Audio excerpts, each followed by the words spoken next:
کرنے کو تو بہت زیادہ ہیں، لیکن ایک کریٹیکل بات جو آج صبح میرے ذہن میں آئی وہی آپ کے ساتھ شیئر کر لیتا ہوں۔ قرآن حکیم میں ایک آیت ہے، سورہ الاعراف کی آیت نمبر 179۔ یہ قرآن حکیم میں چند سخت ترین آیات میں سے ہے، اور اس میں اللہ تعالیٰ کی طرف سے ایک بہت بڑا یونیورسل ٹروتھ اور بڑی ہی ایک ڈینجرس خبر انسانیت تک پہنچائی گئی ہے۔ اعوذ باللہ من الشیطان الرجیم، بسم اللہ الرحمن الرحیم۔ وَلَقَدْ ذَرَأْنَا لِجَهَنَّمَ كَثِيرًا مِنَ الْجِنِّ وَالْإِنسِ، اور بے شک جنوں اور انسانوں کی اکثریت ہم نے پیدا ہی دوزخ کے لیے کی ہے۔ اللہم اجرنا من النار، آمین۔ لیکن یہ اللہ نے کوئی ظلم نہیں کیا، بلکہ اللہ تبارک و تعالیٰ نے اس کی ریزن بھی بتائی ہے۔ یہ اللہ کا ایکسپرٹ اوپینین ہے کہ یہ جو انسانیت اور جنات یہاں پہ آباد ہوئے ہیں، ان میں سے الٹیمیٹلی اکثریت دوزخ میں ہی جائے گی، بڑے کم لوگ ہوں گے جو جنت میں جانے میں کامیاب ہوں گے۔ جو سورۃ العصر میں بھی آیا، والعصر ان الانسان لفی خسر، زمانہ گواہ ہے اس بات پہ کہ ساری انسانیت گھاٹے میں ہے، سوائے ان لوگوں کے جو ایمان لے آئے، نیک اعمال کیے اور نیکی کی تلقین کرتے رہے اور صبر کی تلقین کرتے رہے۔ اس کے علاوہ پوری کی پوری انسانیت گھاٹے میں ہے۔ اور دیکھ لیں، زمانہ گواہ ہے کہ حضرت نوح علیہ السلام کے مخالفین تباہ و برباد کر دیے گئے، صرف 78 لوگ جو ہیں وہ کامیاب ہوئے۔ حضرت لوط علیہ السلام کی 2 بیٹیاں ان کے ساتھ بچائی گئیں، ان کی اپنی بیوی بھی اور پوری قوم تباہ کر دی گئی۔ پوری انسانیت گھاٹے میں چلتی آ رہی ہے، سوائے ان لوگوں کے کہ جو ایمان لے آئیں گے، نیک اعمال اختیار کریں گے اور حق بات کی تلقین کریں گے اور صبر کی۔ یہاں پہ سورہ الاعراف کی آیت نمبر 179 میں ہے کہ بے شک جنوں اور انسانوں کی اکثریت پیدا ہی دوزخ کے لیے ہوئی ہے۔ بولے اعوذ باللہ تعالی۔ لہم قلوب لا یفقہون بہا، ان کو ہم نے دل دیے تھے، عقل دی تھی، لیکن وہ اس سے سوچتے ہی نہیں ہیں۔ وَلَهُمْ أَعْيُنٌ لَا يُبْصِرُونَ بِهَا، ان کو ہم نے آنکھیں دی تھیں لیکن آنکھوں سے دیکھنے کا سا دیکھنا نہیں دیکھتے، عبرت نہیں پکڑتے۔ وَلَهُمْ آذَانٌ لَا يَسْمَعُونَ بِهَا، اور ان کو ہم نے کان دیے تھے لیکن سننے والا سننا سنتے ہی نہیں ہے۔ أُولَئِكَ كَالْأَنْعَامِ بَلْ هُمْ أَضَلُّ، ایسے لوگ چوپایوں کی مانند ہیں بلکہ ان سے بھی بدتر ہیں، جو اپنی عقل، آنکھیں اور کان استعمال کر کے حق بات تک پہنچنے کی کوشش نہیں کرتے۔ اولئک هم الغافلون، ایسے ہی لوگ ہیں جو اصل میں غافل ہیں۔ تو اللہ تعالیٰ نے یہ یعنی اس میں ایک غیبی خبر دے دی ہے کہ الٹیمیٹلی یہ ہونے والا ہے۔ مطلب کیا کہ اب جس نے تیاری کرنی ہے وہ خود تیاری کر لے۔ اس کو میں ایک مثال سے سمجھاتا ہوں کہ اس وقت تقریباً یہاں پہ 80 کے قریب لوگ بیٹھے ہیں، اور میں یہ کہوں کہ میں ایک گولی چلاؤں گا، جس کو بھی لگ جائے، تو ہم میں سے کیا ہر شخص یہ سوچے گا کہ یار ایک ہی گولی ہے، 80 بندے ہیں، کسی اور کو ہی لگے گی، ضروری ہے مجھے ہی لگنی ہے؟ ایسا تو کوئی نہیں سوچے گا، سب دڑکی لگا دیں گے۔ لیکن آخرت کا معاملہ کیا ہے؟ بخاری اور مسلم دونوں کی حدیث ہے، متفق علیہ، کہ آدم علیہ السلام کو حکم ہوگا کہ جنتیوں اور دوزخیوں کو الگ کرو۔ حضرت آدم علیہ السلام پوچھیں گے کہ اے اللہ کتنے جنتی اور کتنے دوزخی؟ تو اللہ تعالیٰ فرمائے گا ہر 1000 میں 999 دوزخی اور صرف 1 جنتی۔ تو یہاں اگر 1000 بندہ اور میں کہوں ایک گولی چلے گی، ہر بندہ بھاگنے کی کوشش کرے گا، لیکن آخرت کے بارے میں یہ حال ہے کہ ہر ایک بندہ یہ امید لگایا ہوا ہے کہ وہ جو ایک بچے گا نا وہ میں ہوں گا۔ اور ادھر 1000 بندے کے اوپر ایک گولی چلائی جائے تو 1000 کا 1000 سوچے گا جو ایک پھڑکے گا وہ میں ہوں گا۔ بالکل 180 ڈگری سوچ ہے۔ یا اس کو یوں سمجھے کہ میں کہوں کہ ایک گولی چلاؤں گا، 999 بچ جائیں گے، ایک کوئی لگے گی، کوئی نہیں کہے گا یار 999 بچنے ہیں تو چلو ایک میں بھی ان میں بچنے والوں میں ہوں گا، کہے نا کدھر میں ہی نہ پھنس جاؤں۔ اور آخرت میں تو معاملہ بالکل الٹ ہے۔ بہت کریٹیکل ایشو ہے۔ انسان کو اپنی آخرت کی فکر کرنی چاہیے، اللہ کو سیریس لینا چاہیے۔ جو لوگ دنیا میں اللہ کو سیریس لیتے ہیں وہی اپنی اصلاح کر لیتے ہیں، ورنہ اللہ تو بے پرواہ ہے۔ یقین کریں، پوری کی پوری انسانیت دوزخ میں چلی جائے اللہ کو کوئی پرواہ نہیں ہے، پوری کی پوری انسانیت جنت میں چلی جائے اللہ کو کوئی پرواہ نہیں ہے۔ اور یہ جو اکثر لوگ مثالیں دیتے ہیں کہ جی دیکھیں کوئی ماں اپنے بچے کو کیسے دوزخ میں پھینک سکتی ہے، تو اللہ تعالیٰ تو ماں سے بھی بڑھ کے محبت کرتا ہے، وہ کیسے پھینکے گا؟ بھائی اس لیے پھینکے گا کہ اللہ تعالیٰ کے وہ احساسات نہیں ہیں جو ایک ماں کے ہوتے ہیں۔ ماں تو اپنی نفسانی خواہش یا محبت کی وجہ سے مغلوب ہو جاتی ہے، لیکن اللہ مغلوب نہیں ہوتا۔ اللہ تعالیٰ کیا فرعون سے اس کی ماں سے بڑھ کے محبت کرتا ہے جو اس کا باغی ہے؟ یہ محبت تو ان لوگوں کے لیے جو اس کے تابع فرمان ہو۔ جو اللہ کے دشمن ہیں ان کے بارے میں تو اللہ تعالیٰ فرماتا ہے انا من المجرمین منتقمون، ہم مجرموں سے انتقام لے کے چھوڑیں گے۔ ان کے لیے یہ معاملہ نہیں ہے۔ ہمیں تو یہ بتایا گیا ہے اللہ تعالیٰ ایک بوڑھی نانی اماں ہے جس نے یہ ایک نعوذ باللہ ایک سسٹم چلایا ہوا ہے، اینڈ پہ سب کچھ چھوڑ دے گا۔ نہ، اگر یہ بات ہوتی تو انبیاء کرام علیہ السلام کی تعلیمات اس طرح کی نہ ہوتی کہ لوگ جو ہے وہ کیجول زندگی گزارنا شروع کرتے ہیں۔ بڑی سٹرکٹ تعلیمات ہے۔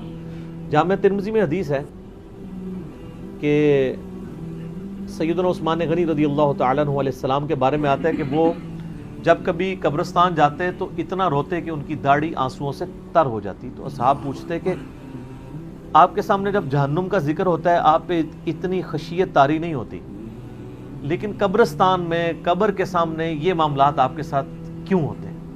تو انہوں نے کہا کہ میں نے نبی علیہ السلام سے خود سنا تھا کہ قبر آخرت کی منزلوں میں سے پہلی منزل ہے، جس کی یہ منزل پھنس گئی اس کی اگلی منازل مشکل ہو جائیں گی، اور جس کی یہ منزل آسان ہوئی اس کی اگلی منازل آسان ہوتی چلی جائے گی۔ یہ وہ شخص کہہ رہا ہے جسے 3 دفعہ جنت کی بشارت ملی ہوئی ہے۔ ہمارے پاس کوئی جنت کا ٹکٹ نہیں ہے، اور ہماری بے پرواہی اپنے عروج کے اوپر ہے۔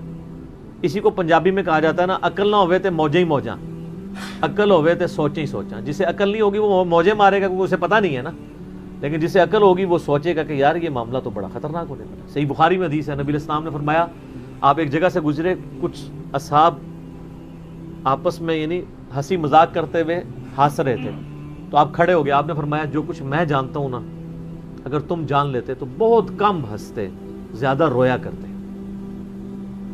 بہت سیریس کیس ہونے والا ہے۔ صحیح مسلم میں حدیث ہے، آپ علیہ السلام فرمایا میں نے ارادہ کیا کہ میں اللہ سے دعا کروں کہ تمہیں عذاب قبر سنوا دے۔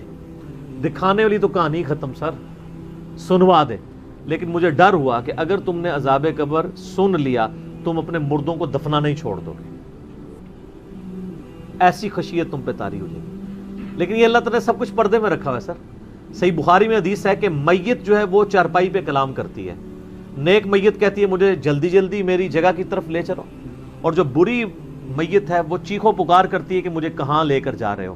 اور نبی علیہ السلام کے الفاظ ہیں صحیح بخاری میں کہ زمین و آسمان کی ہر مخلوق اس کی چیخیں سنتی ہے سوائے جنوں اور انسانوں کے، کیونکہ جنوں اور انسانوں کو اللہ تعالیٰ نے غیب کے پردے میں یہ چیزیں رکھی ہیں نا، اسی کے اوپر تو جنت ہے۔ ان الذین یخشون ربہم بالغیب لہم مغفرۃ واجر کبیر، جو لوگ بن دیکھے اپنے رب سے ڈرتے ہیں ان کے لیے مغفرت ہے اور اجر کبیر ہے۔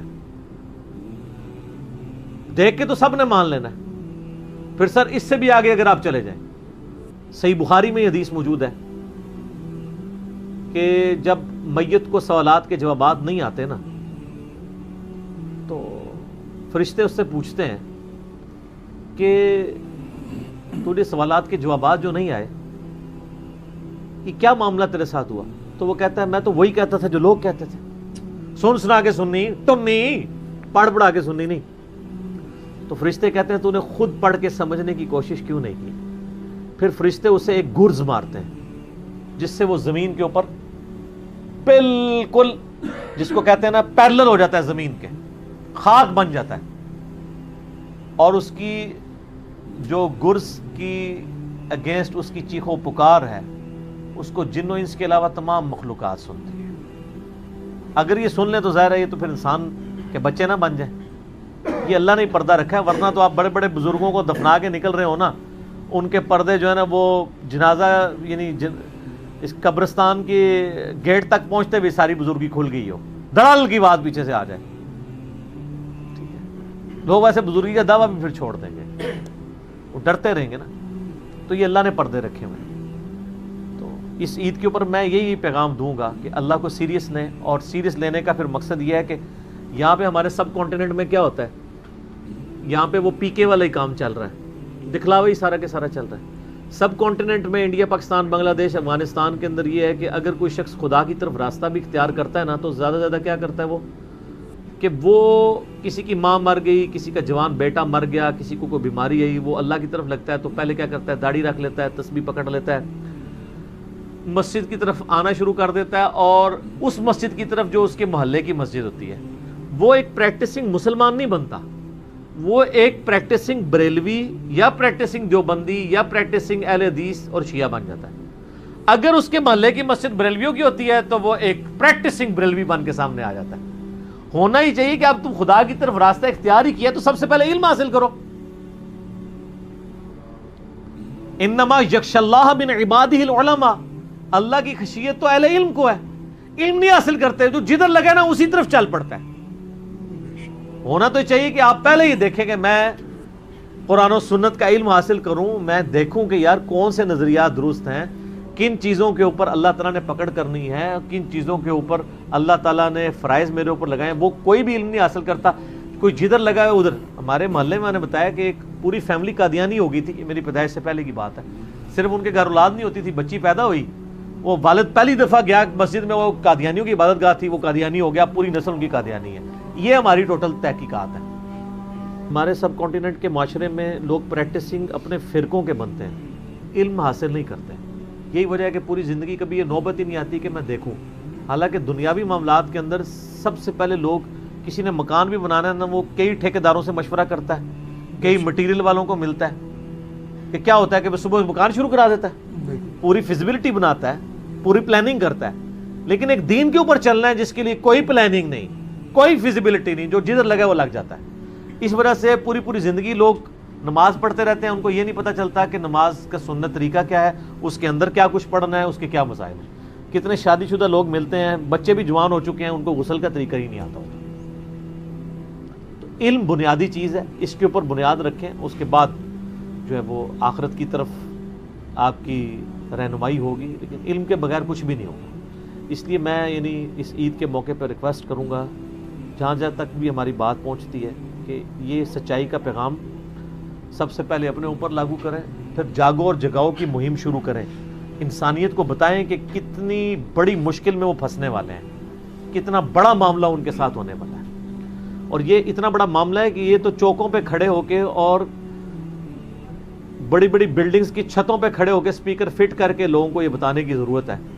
وَلَقَدْ ذَرَأْنَا لِجَهَنَّمَ كَثِيرًا مِنَ الْجِنِّ وَالْإِنسِ، بے شک جنوں اور انسانوں کی اکثریت دوزخ کے لیے پیدا ہوئی ہے، تو بچ جاؤ۔ ہماری حالت ویسے یہ ہے کہ ہم تو ایک بلی کو بھی آگ میں گرتا ہوا برداشت نہیں کر سکتے، لیکن ہم یہ راگنی الاپ رہے کہ انسانیت نے دوزخ میں گرنا ہے اگر انہوں نے اللہ تعالیٰ کو سیریس نہ لیا اپنی زندگی کے اندر۔ تو یہی پیغام ہے جی، کہ لوگوں کو یہ آیت سنائیں، خود بھی آخرت کی فکر کریں، لوگوں کی بھی آخرت کی فکر کریں، اور علم کی بنیاد پہ، تاکہ عقائد کی بھی اصلاح ہو اور اعمال کی اصلاح۔ جزاکم اللہ خیر علی۔